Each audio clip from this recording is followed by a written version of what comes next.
Alrighty, welcome to the second part. So I've decided to do the theory about inverse kinematics in another tutorial. Okay, so let's finish up the scene here. Therefore, go to the model browser, go to robots, non-mobile, and then scroll down. And we're going to use this KUKA LBR IIWA 14. So drag and drop it somewhere in here. Okay, let's modify the position. X to 0, Y to 0, and leave the Z1 unchanged. And let's change the orientation to minus 45 degrees in Z. Okay, so if you hit play, then you see this robot starts to move, and the information for this movement is located in this threaded child script. So if you double click this one, you see this is the code that makes this motion possible, and this thread main function will run simultaneously with the simulation. And we don't like this, don't like the way this motion is executed, since they are imposing joint configurations, so joint angles, but we want to do the inverse, right? We would like to do inverse kinematics. So if you hit play, okay, it doesn't move. It's nice. Now next we need to insert 3 dummies. So right click, add dummy, and I'm gonna copy this and paste it 2 times. So let's rename this to tip, rename the second one to target, and the third one to connector. Okay, now expand the hierarchy of the robot, and the target, usually people place the target in the base, then the tip goes all the way up to the tip of the robot. Okay, and also the connector, but the connector must be placed inside this force sensor. So remember, this is a force sensor. Okay, next double click this tip, and then you can specify the linked dummy, and in our case this will be the target, and you see it automatically selected IK tip target. If you have something else here, you would change it, and this is also indicated by this red arrow.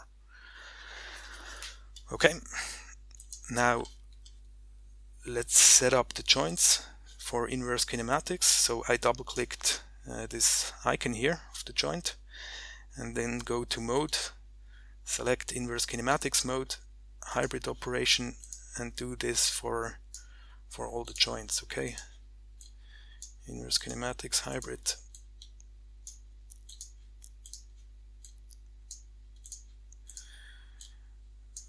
Okay, almost done. Okay, and finally go to this f of x. This will show you calculation modules, and then go to kinematics. In case you have an older VREP version, this may look a little bit different, but it should be easy to find. Then go over here, add new IK group. Let's call this KUKA, and I'm not going to change anything in here. Okay, but here go to edit IK elements, and then you can choose here your tip, select the tip, and then you can push this button, and you see it has already found the target. And what this will do is it will impose joint angles here such that the tip is aligned with the target. And now we only have positional constraints. That means the tip will simply go to the position of the target, but it will not track the orientation of the target. But we would also like to track the orientation, so select alpha, beta, and gamma. Okay, so we can close this, and now let's move these dummies a little bit. So I'm hitting shift on my keyboard, and we want to align it to this object, so select this one as the last. That's the last one. Then go to position and let's apply it to the dummies and also the orientations. Okay, now reselect these 3 dummies and let's move them a little bit along Z so we can see them. Okay, so if you hit play now, you see the robot is wiggling around and you may wonder if you did something wrong, but everything is fine. The problem is that the configuration you see here is singular. Since all the joint angles are 0, inverse kinematics sort of divides by a very small number, and that results in this crazy behavior. Okay, so if you see some behavior like this, then it means you are in a singular position or the robot is not able to reach the goal pose. Okay, how can we fix that? So what people do is they sort of move the robot away from the singular position, and that's what I'm gonna do now.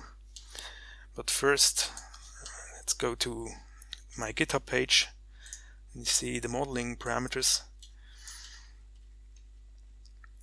and down here you see the joint angles. But let's change first, let's change the position of the target dummy.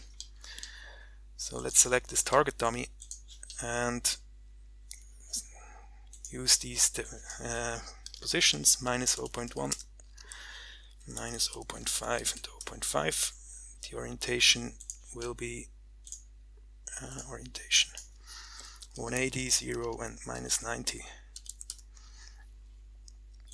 Okay, now our target dummy is down here, and you see the tip and the target are far away from each other, and if you hit play, you know, it sort of reached the goal pose, but it may not be the desired orientation you want to have. Okay, and never ever, you know, let inverse kinematics solve these distances. Okay, that's never a good idea. Instead, what you should do is, for initialization, move these joints sort of manually. Okay, so select the first joint. These will be the angles. You'll see how this moves. So let's say -45 degrees. Then the second one has 15 degrees. The third one is 0. This has -90.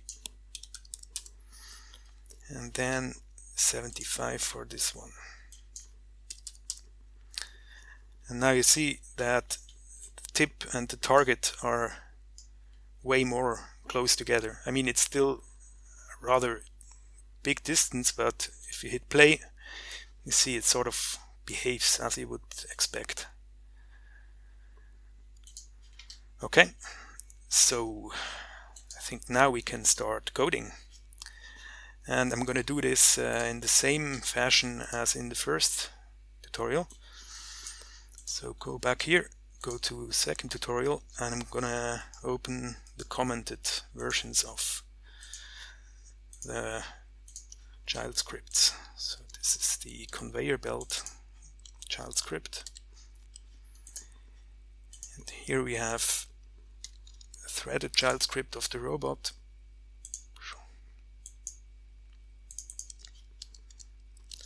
Okay, so let's start. And I'm going to start with the threaded child script. So this is really easy initialization. So we will get the handles to the target, to the connector, and to the conveyor belt. You'll see why we need these handles in a second. Then we will initialize a variable called pickup dummy, and this will be a handle to a dummy that is present here and needs to be picked up. And the release path will be a path from here to here. Okay, you're going to see this in a second. And I told you that this thread main function will run simultaneously with the simulation, so it will not cause any delay. That is why you will need to use threaded functions here. And what we will introduce here is a while loop, such that the code that is written in here will, it will run forever. And this condition means it will stop when you hit the stop button. Okay, so we will return to this function at the end of the video. So let me close this and let's move to the conveyor belt. And what do we have here? So this was the code from the first tutorial, and then here we get a handle to our target dummy. This will be the handle to this one, and then we will read the position of this target dummy, and this will return a table that that stores the position of this target dummy with respect to the world coordinate frame. And we will do the same for the orientation of the target dummy. So sim.getObject orientation, target dummy, world frame. Okay, then we do the same for the release position. So remember, this is this dummy over here. Get the position and orientation. And now we want to, create a path from here to here, and the path will be a straight line. And this is done here. Release path equals this function create path. And I think this will be the most complicated function of this tutorial. Okay, so let's see what this function is. Okay, it's down here. So here first we will create a path object, and you won't see anything, but it will simply be an empty path. Okay, so if you hit play, you see here you have this path, but it has no points. So let's define the points, and this is this buffer, and this is you don't really need to understand what's going on here.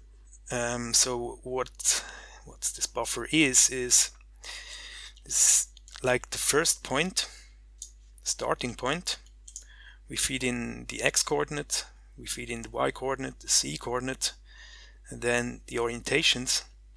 And here you need to specify some other numbers, and I won't tell you what this means. If you want to know what these numbers mean, you can go to the Coppelia robotics site, and then here we have insert path control points.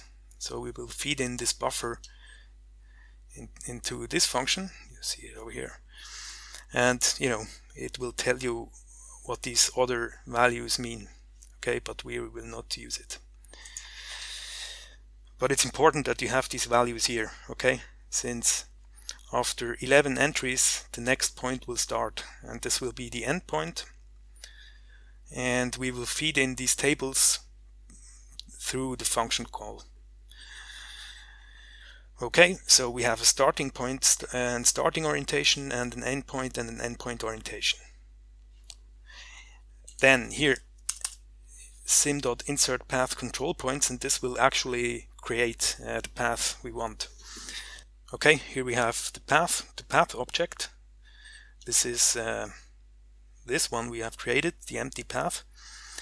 I think the 0 simply means no further option. Then at what point do we want to insert our next points? At position 0. And this means we want to insert 2 points, and then simply feed in the buffer with these 2 points. And if you hit play now, see we have this nice path. And next, let's rename this path such that it doesn't have its default name, and simply do this by sim.setObjectName the path and feed in the name. Okay, and then we will return the handle to that path. Good, that's create path. So we have our release path. Then next here we need to have a handle to our threaded child script. This is done by sim.getScriptHandle, you know this already. And next we can call the function sim.setScriptVariable. And this is pretty cool, so we can set a variable that is located in this threaded child script from this non-threaded child script. And the variable name in the threaded child script will be release path. The child script we are talking about is this threaded one, and we want to feed in the release path we have just created. And what this does is it will overwrite this -1 to the release path handle. Okay, and then next here we will create, this is like a dummy path. You will see why we need this dummy path. This is just to avoid an error.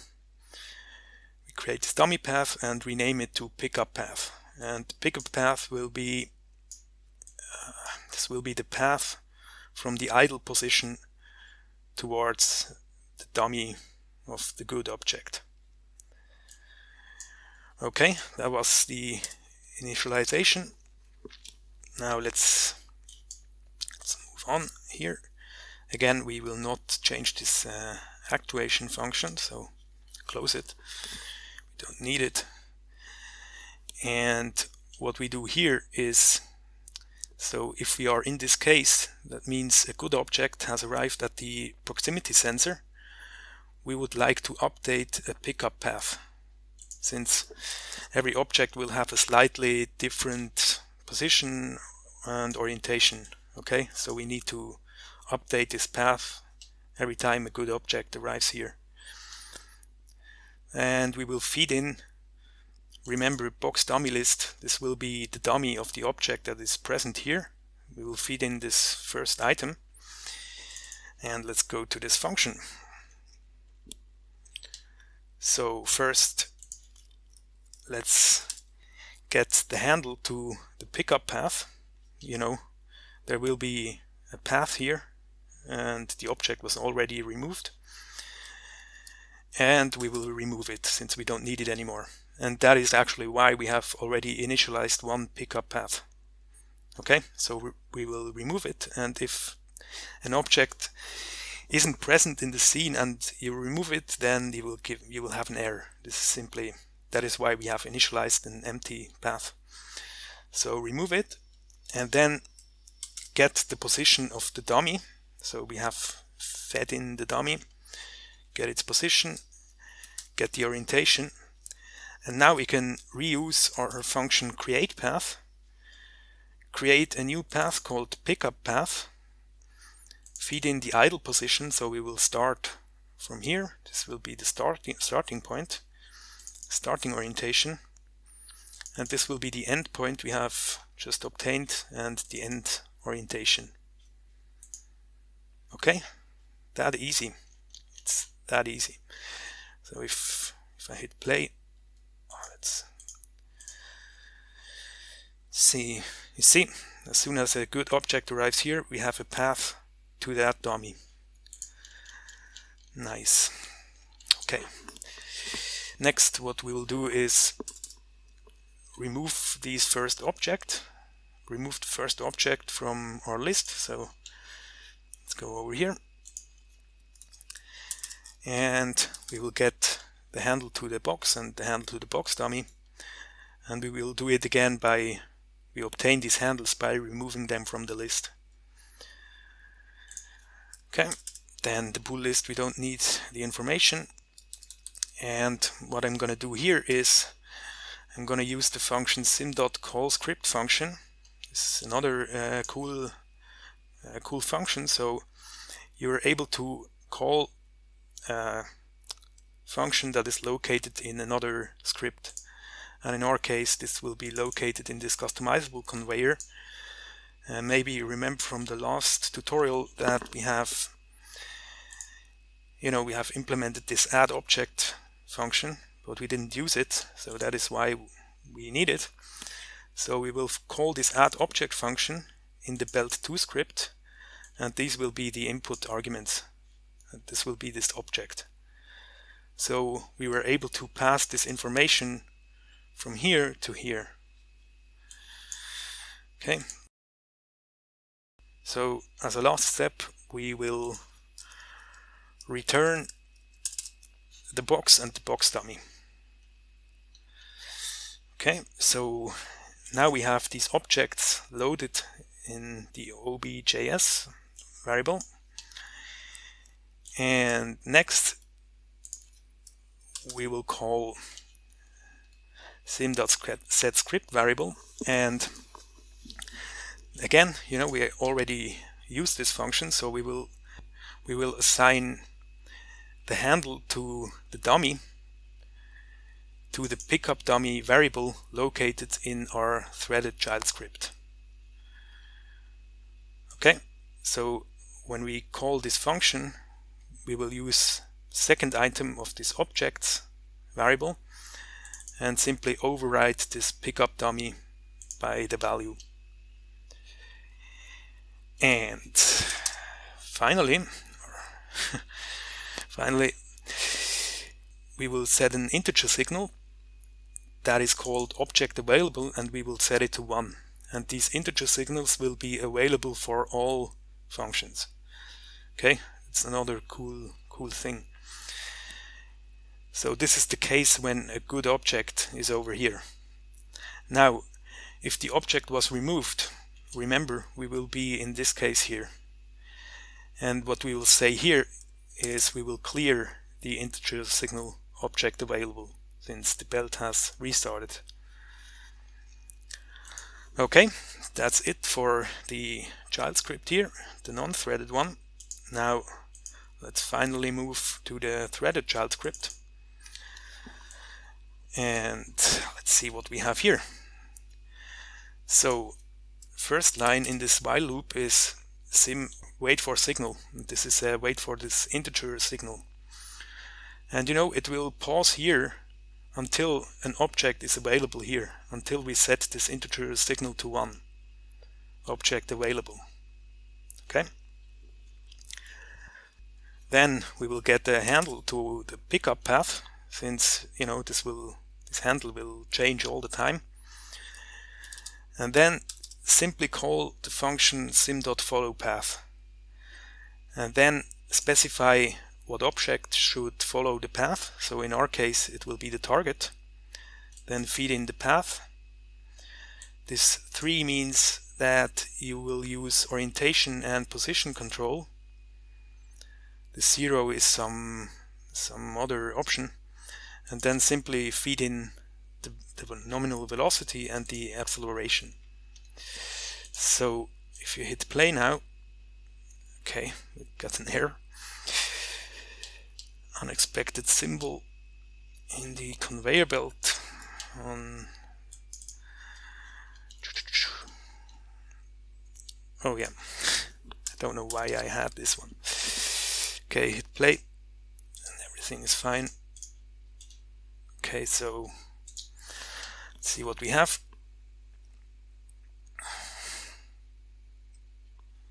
Okay, another error.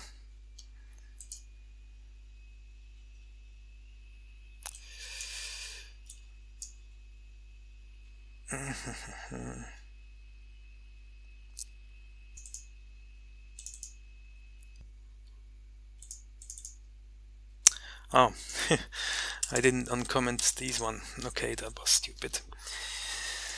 So let's hit play again.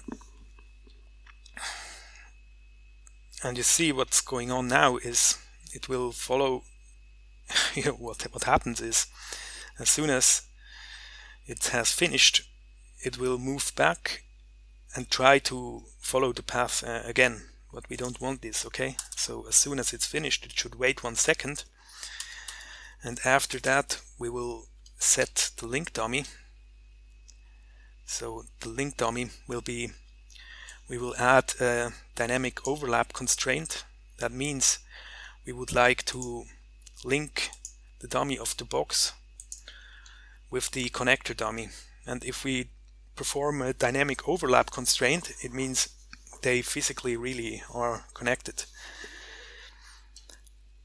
A loop closure, it's also called. Okay, so if we set the link dummy, if we only do this and we hit play, you will see, let's wait, you see it will set it as a inverse kinematics tip dummy connection. But what we want is, we would like to have a dynamic overlap constraint or dynamic loop closure. Therefore, we need to set an integer 32 parameter. We need to set it to the connector, either use the connector or use the pickup dummy, it doesn't matter. And then you would like to change the sim dummy int parameter link type, so the link type of this connector, to dynamic loop closure. Okay, so if we do that, let's wait until a good one arrives. Sometimes it takes a while. Okay, see, it really has this loop closure. And if you don't want to use this this one, what you could also do, but it's not, I would not recommend to do this, you could specify this once. So you could add this to box dummy, and then normally it's as IK tip target, but you want to have this dynamic overlap constraint. And if you do this once and say none again, and then you hit play, you would have the same behavior. So it sort of remembers the decision. See, you have the dynamic overlap constraint, but I would really set it here that you are sure that you have this dynamic overlap constraint. Okay, so next we want to we make it very simple, so we will follow back the same path, pickup path, but backwards. And how do we do that? So simply say follow path, so select the target, the path, and then again 3, that means position and orientation. Now we don't want to start at 0, but we want to start at 1. So 1 means that it's the end of the path. And simply feed in negative velocities and negative accelerations, and then you will see that this this arm will move forward, pick it up, and move back. Okay. Then next we would like to follow the path to the release path. 3 nominal blah blah blah. That's pretty easy, Then let's wait a little bit. And then you can set the link dummy connector to -1. That means no link, so the robot will release the box. And finally follow back the path. And that's it. That's it. If you now hit play, that's it. Now, what should we do next? So let's have a little bit fun here. So if you want to say, let's say you're not happy that these bricks are aligned in this direction, so it's very simple to modify this. You could go ahead here to this release pause and set this to 90 degrees, and let's move this a little bit in the negative y direction, somewhere here. Okay, if you hit play now, See, it's a different orientation. So that's pretty simple, and you know, it's awesome what you can do with this this setup. So I hope you learned something, and see you later.